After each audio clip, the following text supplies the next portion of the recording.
क्या आप जानते हैं दुनिया का सबसे ऊंचा शिव मंदिर भारत में है। समुद्र तल से करीब 3680 मीटर की ऊंचाई पर बना ये मंदिर सिर्फ अपनी ऊंचाई की वजह से नहीं बल्कि अपनी पौराणिक कथाओं की वजह से भी पूरी दुनिया में जाना जाता है। मान्यता है कि यहाँ भगवान शिव की भुजाएं प्रकट हुई थी। यही नहीं, इस जगह का संबंध महाभारत, रामायण और यहाँ तक कि रावण की तपस्या से भी जोड़ा जाता है।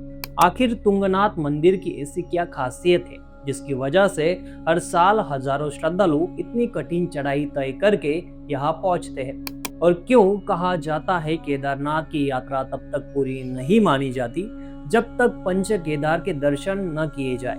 मैं विक्रम, आप देख रहे हैं नमस्कार भाऊ। उत्तराखंड के रुद्रप्रयाग जिले में स्थित तुंगनाथ धाम पंच केदारों में शामिल तीसरा केदार माना जाता है। समुद्र तल से लगभग 3680 मीटर की ऊंचाई पर बना ये मंदिर दुनिया का सबसे ऊंचा शिव मंदिर माना जाता है।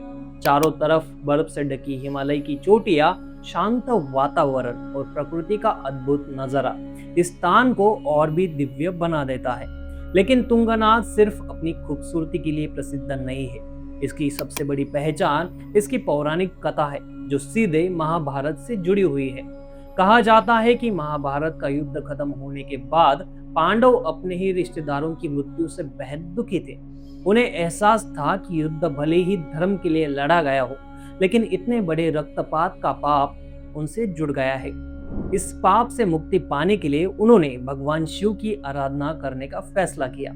लेकिन भगवान शिव पांडवों से प्रसन्न नहीं थे, इसलिए उन्होंने उनसे मिलने के बजाय खुद को छुपाने का निर्णय लिया। कथा के अनुसार भगवान शिव ने बैल यानी नंदी का रूप धारण किया और केदार खंड की पहाड़ियों में जाकर दूसरे पशुओं के बीच बैठ गए। जब पांडव वहां पहुंचे तो सबसे पहले भीम को उस बैल पर शक हुआ। उन्होंने बैल को पकड़ने की कोशिश की, तभी भगवान शिव धरती में समाने लगे, लेकिन भीम ने उनकी पीठ पकड़ ली। मान्यता है कि उसी दौरान भगवान शिव के शरीर के अलग अलग अंग अलग अलग स्थानों पर प्रकट हुए। जहां उनकी पीठ दिखाई दी वहां आज केदारनाथ मंदिर है। जहां उनकी भुजाएं प्रकट हुई वही स्थान आज तुंगनाथ के नाम से जाना जाता है। इसी तरह भगवान शिव के अन्य अंगों के प्रकट होने वाले स्थानों को मिलाकर पंच केदार कहा जाता है। इसी वजह से तुंगनाथ धाम का महत्व सिर्फ एक मंदिर तक सीमित नहीं है, बल्कि इसे भगवान शिव के दिव्य स्वरूप का प्रतीक माना जाता है। एक और मान्यता के अनुसार इस मंदिर का निर्माण स्वयं अर्जुन ने कराया था।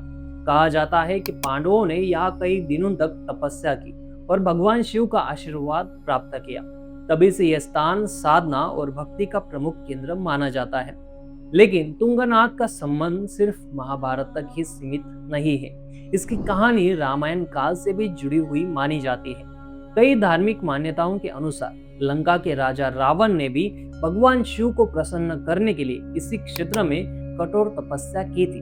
रावण भगवान शिव का बहुत बड़ा भक्त माना जाता है और कहा जाता है कि उसने अपने जीवन में कई स्थानों पर शिव की आराधना की थी। तुंगनाथ भी उन्हीं पवित्र स्थानों में से एक माना जाता है। इतना ही नहीं, एक और मान्यता कहती है कि जब भगवान श्री राम ने रावण का वध किया तो उन्हें ब्रह्म हत्या दोष से मुक्ति पाने के लिए तप करना पड़ा था। इसी दौरान भगवान राम तुंगनाथ से लगभग 1.5 किलोमीटर दूर स्थित चंद्रशिला पहुंचे, जहां उन्होंने कुछ समय तक ध्यान किया और एकांत में साधना की। आज भी चंद्रशिला ट्रेक तुंगनाथ आने वाले श्रद्धालुओं और पर्यटकों के बीच काफी लोकप्रिय है। यहाँ से हिमालय की कई प्रसिद्ध चोटियां का अद्भुत दृश्य दिखाई देता है।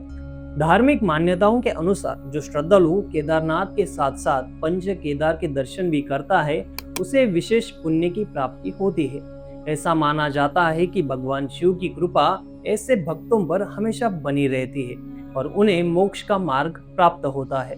हर साल गर्मियों में जब मंदिर के कपाट खुलते हैं तो देश विदेश से हजारों श्रद्धालु और ट्रेकर्स यहाँ पहुँचते हैं। कुछ लोग भगवान शिव के दर्शन के लिए आते हैं तो कुछ हिमालय की आध्यात्मिक ऊर्जा को महसूस करने के लिए। कठिन चढ़ाई होने के बावजूद लोगों की आस्था उन्हें यहाँ तक खींच लाती है। शायद यही वजह है कि तुंगनाथ सिर्फ एक मंदिर नहीं बल्कि आस्था, इतिहास, प्रकृति और अध्यात्म का ऐसा संगम है जहां हर पत्थर किसी ना किसी पौराणिक कथा का गवाह माना जाता है। आप अगर कभी उत्तराखंड जाए तो क्या तुंगनाथ और चंद्रशिला की यात्रा करना चाहेंगे? अपनी राय कमेंट में जरूर बताना। मिलते हैं अगले वीडियो में। नमस्कार।